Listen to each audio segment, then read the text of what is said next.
नमस्कार दोस्तों। कहानियों की श्रृंखला में आज सुनेंगे सुषमा अग्रवाल जी की कहानी बगिया।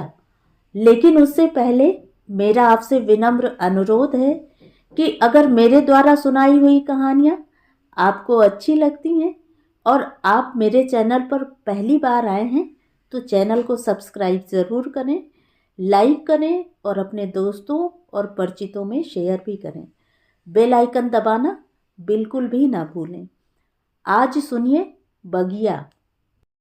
मैं अपनी स्कूटी स्टार्ट ही कर रही थी कि पीछे से किसी महिला ने मेरा नाम लेकर मुझे पुकारा। नेहा। आवाज जानी पहचानी सी लगी। मैंने पीछे मुड़कर देखा तो एक महिला एक बच्ची को गोद में उठाए, एक बच्ची का हाथ पकड़े और एक हाथ में सब्जियों का थैला लिए खड़ी है। पेट कुछ बाहर निकला हुआ था, शायद गर्भवती थी। मुरझाया सा वह चेहरा अपना सा लगा। मेरे मुंह से निकला, मेघा तुम यहाँ कैसे? हम यहाँ 6 माह पहले ही आए हैं। उन्होंने यहीं अपना छोटा मोटा बिजनेस चालू किया है। 6 माह से यहाँ हो और तुमने मुझे बताया नहीं और मिली भी नहीं। मैं सोच तो बहुत दिन से रही थी, लेकिन तबीयत खराब होने के कारण आ नहीं सकी। तुम प्रेग्नेंट हो? हाँ, 7वां महीना चल रहा है, बनावटी मुस्कान के साथ मेघा बोली। लेकिन मुझे उसकी बात सुनकर बिल्कुल भी खुशी नहीं हुई।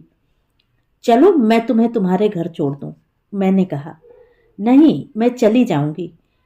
मैंने उसकी बच्ची का हाथ पकड़कर उसे स्कूटी के आगे खड़ा किया और मेघा को पीछे बैठने को कहा। थोड़ा आगे चलकर मेघा बोली, यहीं रोक दो। ठीक है, फिर मिलते हैं। यह कहकर नेहा स्कूटी स्टार्ट करने लगी। अच्छा, इतने सालों बाद मिली हो, थोड़ी देर मेरे पास बैठोगी नहीं? कुछ देर बचपन की बातें करेंगे। मैं अंदर आकर जमीन पर बिछे बिस्तर पर बैठ गई। उसी कमरे के अंदर छोटे से कोठरी नुमा कमरे में कुछ रसोई का सामान रखा था। पानी लो, मुस्कुराते हुए मेघा बोली। वह पास ही आकर बैठ गई। आजकल क्या कर रही हो तुम? मैं आरडी कॉलेज में गणित की व्याख्याता हूं। और तुम? मेरे मुंह से अनायास ही यह वाक्य निकला। देख रही हो मेरी स्थिति, संभव ही नहीं हो पाया कुछ करना। चाय पीकर मैं वहां से फिर मिलने का वादा कर घर आ गई। मेघा मेरी चचेरी बहन, जिससे मिलकर मुझे खुशी होनी चाहिए थी, लेकिन मन खिन्न सा हो रहा था। शायद उसकी स्थिति उसकी कहानी कह गई थी। मन विश्वास ही नहीं कर रहा था कि यह वही मेघा है जो सारी रिश्तेदारी में सबसे होशियार थी। पढ़ाई में हमेशा प्रथम श्रेणी आती, तो वहीं चित्रकला एवं अन्य सांस्कृतिक गतिविधियों में सबकी तारीफ पाती थी। चाचा चाची को भी अपनी बेटी पर गर्व था, साथ ही उसके उज्जवल भविष्य की कल्पना थी। विश्वास ही नहीं हो रहा था यह वही मेघा है जिसके कपड़े पहनने रहने का ढंग सबसे जुदा था। आज वही मेघा ऐसी लग रही थी जैसे किसी गांव की अनपढ़ गंवार लड़की हो। उसकी स्थिति ने सारी कहानी बयां कर दी थी। उससे पूछने सुनने की जरूरत न थी। आज जहां फैमिली का कैनवास 2 बच्चों के परिवार तक सीमित हो गया है, वहां 2 बच्चियों के होते तीसरा बच्चा, वो भी तंग आर्थिक स्थिति पर, वही दकियानूसी चाह दर्शा रहा था। लड़का। एक तरफ तो मेघा की लाचार स्थिति देखकर मुझे दुख हो रहा था, वहीं उस पर गुस्सा भी आ रहा था। मेघा का पति समझदार नहीं तो क्या, मेघा खुद वेल एजुकेटेड है, उसे तो समझना चाहिए था। क्या औरत का अस्तित्व लड़का या बच्चा पैदा करने तक सीमित है? उसकी खुद की चाह या खुद का कोई वजूद नहीं है? क्या शादी की सार्थकता बेटे के जन्म से ही है?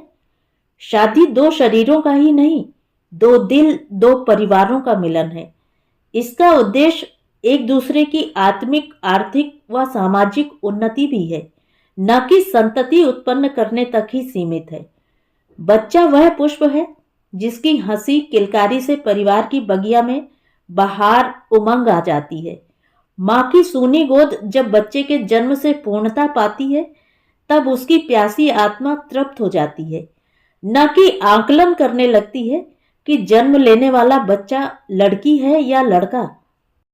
फिर मेघा क्यों खोखली सोच का बोझा ढो रही है? शायद मेघा ही नहीं, कितनी ही औरतें समाज, परिवार, पति की खोखली सोच के कारण शारीरिक मानसिक पतन को पा रही हैं। अपने अस्तित्व का उन्हें कोई एहसास ही नहीं है। तो ये थी कहानी। कहानी आपको कैसी लगी? कमेंट करके ज़रूर बताएं।